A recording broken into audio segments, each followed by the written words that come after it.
আসসালামু আলাইকুম সুপ্রিয় শিক্ষার্থীরা, আমি সাইফুল ইসলাম। তোমরা যারা সামনে এসএসসি পরীক্ষা দিবা তাদের কথা বিবেচনা করে আমি দ্বারা থেকে একটি গুরুত্বপূর্ণ অঙ্ক যাচাই করেছি, যেই প্রশ্নটি বারবার বিভিন্ন বোর্ডে পরীক্ষায় আসে। দেখো, প্রশ্নটি হচ্ছে 2 + 4 + 6 + 8 ধারাটির প্রথম n সংখ্যক পদের সমষ্টি 2550 হলে তুমি n এর মান নির্ণয় করো। অর্থাৎ এখানে যে উদ্দীপকটি দেওয়া হচ্ছে, তাই এই উদ্দীপক থেকে তোমাকে n এর মান নির্ণয় করতে হবে। দেখো, আমাদের এখানে একটি সূত্রের প্রয়োজন হবে, সেই সূত্রটি হচ্ছে এই সমষ্টি। দেখো, যেহেতু এখানে সমষ্টি বলা হচ্ছে এবং সমষ্টির মান দেওয়া আছে, তাই অবশ্যই এখানে সমষ্টির সূত্র দিয়ে আমাদের n এর মান বের করতে হবে। দেখো, এখানে তোমার প্রথম পদ হচ্ছে 2, তাহলে আমরা লিখলাম যে দেওয়া আছে প্রথম পদ a = 2। তারপর যেহেতু এটি একটি সমান্তর ধারা, কারণ আমরা সমান্তর ধারার বোঝার একটি উপায় হচ্ছে যে প্রত্যেকটি পদের থেকে যদি, অর্থাৎ দ্বিতীয় পদ থেকে যদি আমরা প্রথম পদ বিয়োগ করি 2 হয়, তারপর এরকম তৃতীয় পদ থেকে যদি আমরা দ্বিতীয় পদ বিয়োগ করি তাহলে 2 হয়। অর্থাৎ যদি দ্বিতীয় পদ থেকে প্রথম পদ বিয়োগ করার ফলে প্রত্যেকটা পদের মাঝখানে ব্যবধান সমান থাকে, তাহলে সেটি হচ্ছে একটি সমান্তর ধারা। দেখো, এখন ধারার সাধারণ অন্তর, এখানে অন্তর বের করতে হলে তোমাকে দ্বিতীয় পদ থেকে অবশ্যই প্রথম পদ বিয়োগ করতে হবে। তাই আমরা এখানে দ্বিতীয় পদ ছিল 4, তাই আমরা 4 থেকে 2 বিয়োগ করলাম, তাহলে এখানে অন্তর হয় 2। এখন যেহেতু তোমাকে বলা হচ্ছে n এর মান নির্ণয় করো এবং তোমাকে সমষ্টির মান দেওয়া হচ্ছে, অবশ্যই এই সমষ্টি থেকে তোমাকে n এর মান বের করতে হবে। দেখো, এখানে বলা হচ্ছে n সংখ্যক পদের সমষ্টি। এখানে আমি 2550 লিখি নাই, অবশ্যই তোমরা একটু লিখে দেবা 2550। দেখো, এখানে আমরা সমষ্টির সূত্র বললাম, যেহেতু সমষ্টির কথা বলছে তাই আমরা সমষ্টির সূত্র বসালাম যে n/2 × 2a + n-1 × d = 2550। দেখো, এখানে যেহেতু আমাদের n এর মান বের করতে হবে, তাই এখানে আমাদের n এর কোনো মান নাই। দেখো, n এর পরিবর্তে n বসালাম, তারপর 2, এখানে 2a, এই সূত্রের 2, তারপর a এর মান 2, এই প্লাস, তারপর n এর মান তো নাই, তাই আমরা n এর মান n-1, কিন্তু এখানে আমাদের d এর মান ছিল 2, তাই 2 বসালাম, বাকি ছিল কত? 2550। তারপর একটু খেয়াল করো, তারপর হচ্ছে আবার n/2, কারণ এখানে কিছু করার নাই, এবং তোমাকে এই 2 × 2 হচ্ছে 4, প্লাস যেহেতু এখানে n থেকে 1 বিয়োগ করা যায় না, তাই 2 দ্বারা আমরা n কে গুণ করব 2n, তারপর এই মাইনাস 2 দ্বারা 1 গুণ করলে 2 = তোমার 2550। তারপর একটু খেয়াল করো, তোমাকে n/2, দেখো 4 থেকে আমরা 2n সামনে আনলাম, প্রথমে আনলাম, তারপর 4 থেকে যদি আমরা 2 বিয়োগ করি থাকে +2 = 2550। তারপর তোমার এই n/2, এখানে দেখো এই 2n এর সাথে 2 হচ্ছে এবং 2 আছে, তাই আমরা উভয় পক্ষে যেহেতু 2 আছে, তাই উভয় পক্ষ থেকে আমরা 2 কমন নিলাম, তাই 2 কমন নিলে হয় n।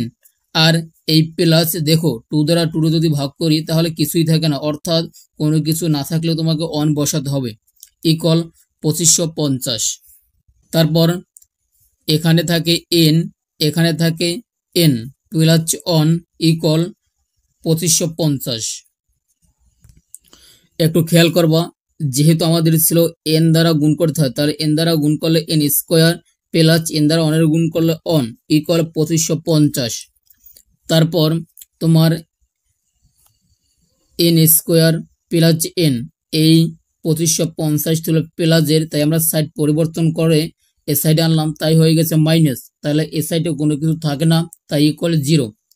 তারপর n², দেখো আমাদের একটা মিডল টার্ম করতে হবে, তাহলে মিডল টার্ম করার ক্ষেত্রে তোমাকে n², অর্থাৎ প্রথম রাশি যা ছিল তাই লিখতে হবে এবং শেষের পদ যা ছিল ওই পদটাই লিখতে হবে, কিন্তু তোমাকে এই 2550 ভেঙে মাঝখানে অন বসাতে হবে, অর্থাৎ প্লাস অন। দেখো এখানে তোমার এন আছে একটা, তাই অন বসাতে হবে, ঠিক আছে, অর্থাৎ অন বানাতে হবে। তাই আমরা তোমাদের বোঝাবার স্বার্থে আমরা লিখে রাখলাম এই 2550 আমরা দেখো 5 দিয়ে ভাগ করা যায়, তাহলে হয় 510। আবার এই 510 আমরা 5 দ্বারা ভাগ করলে হয় 102। 102 রে আমরা 2 দ্বারা ভাগ করলে হয় 51। তাহলে আমরা এই আস্থার সংখ্যা রেখে দিলাম, আর বাকিগুলো গুণ করলে হয় 50। দেখো যদি আমরা 51 থেকে 50 বিয়োগ করি তাহলে কিন্তু থাকে ব্যবধান অন, আর এখানে হয় 2550। তাহলে অর্থাৎ আমাদের হবে কি, যে 51 থেকে যদি আমরা 50 বিয়োগ করি তাহলে হবে অন। দেখো একটু খেয়াল করে, তাই আমরা লিখলাম যে এন স্কোয়ার প্লাস, যেহেতু আমাদের ছিল 51 থেকে 50 বিয়োগ, তাহলে তোমার কিন্তু অন হয়, তাই আমরা 51 এন মাইনাস 50 এন মাইনাস 2550 অর্থাৎ 2550। তাহলে এখানে দেখো এই দু সাইড থেকে তোমার কমন যায় এন, কারণ এখানেও এন আছে এখানেও এন আছে, তাই উভয় পক্ষ থেকে আমরা এন কমন নিলাম।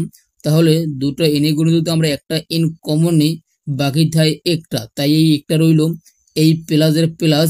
দেখো এখানে 51 এন, এখান থেকে যদি আমরা এন কমন নেই তাহলে থাকে 51, আর এই মাইনাস, দেখো এখানে কিন্তু এন আছে 50-র সাথে, কিন্তু এখানে কিন্তু এন নাই, তাই আমরা এখানে সংখ্যা আছে এখানেও সংখ্যা আছে, তাই আমরা 50 কমন নিলাম, বাকি থাকে এন মাইনাস মাইনাসে প্লাস, তারপর 50 দ্বারা অর্থাৎ 50 দ্বারা এই সংখ্যাটা ভাগ করলে হয় 51। যেহেতু আমরা এই দুটো সংখ্যা গুণ করে 2550 পাইছি, তাই আবার এই দুটো কোনো এই দেখো 50 দ্বারা যদি আমরা এটা ভাগ করতে হবে 51, আবার 51 দ্বারা যদি আমরা এটা ভাগ করি তাহলে 50, কারণ এই দুইটা গুণ করে তো আমরা এটা পাই। দেখো আমাদের কাজ হচ্ছে এখন এই n প্লাস 51 আর এখানে n প্লাস 51, অর্থাৎ উভয় সাইডে মিল আছে অন, অর্থাৎ n প্লাস 51। তাহলে এই দু সাইড কমন থাকার কারণে দু সাইড থেকে আমরা কমন নিলাম একটি, আর বাকি যেগুলো থাকে ওইগুলো লিখে দিলাম। বাকি থেকে n মাইনাস 15 আর এর সাইডে থাকে 0। তা দেখো একটু খেয়াল করে, তারপর হচ্ছে তোমার হয় অথবা, কারণ এখানে n প্লাস 51 এর সাথে তোমার 0 আছে, আর n মাইনাস 50 এর সাথে তোমার 0 আছে, অর্থাৎ এই 0টা তোমার উভয় সাইডের সঙ্গে, তাই একবার লিখলাম হয় আর একবার লিখলাম অথবা। তাহলে n প্লাস 51 ইকুয়াল 0।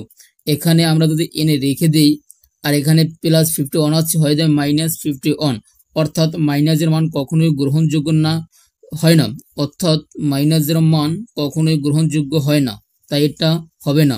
তারপর হচ্ছে তোমার দেখো, তারপর দ্বিতীয় অংশ n মাইনাস 50 ইকুয়াল 0। এখানে n রেখে দিলাম, 50 যেহেতু মাইনাস ছিল সাইড প্যারালাল হয় প্লাস, তাহলে n এর মান হয় 50, অর্থাৎ আমাদের 50তম পদের সমষ্টি হবে তোমার 2550। আজকের অঙ্কটি এই পর্যন্তই প্রমাণিত। আজকের এই প্রশ্নটি যদি তুমি বুঝতে পারো, অর্থাৎ আজকের এই সমাধানটি তুমি যদি বুঝতে পারো এবং তোমার কাছে ভালো লাগে, অবশ্যই তুমি আমার চ্যানেলটি সাবস্ক্রাইব করে দিবা এবং তোমার বন্ধুদের মাঝে মেনশন করে দিবা, যাতে তোমার মতো অসংখ্য এসএসসি পরীক্ষার্থী আমার এই ভিডিও দেখে উপকার হয়। ভালো থাকো, খোদা হাফেজ, দেখা হবে পরবর্তী কোনো ভিডিও নিয়ে।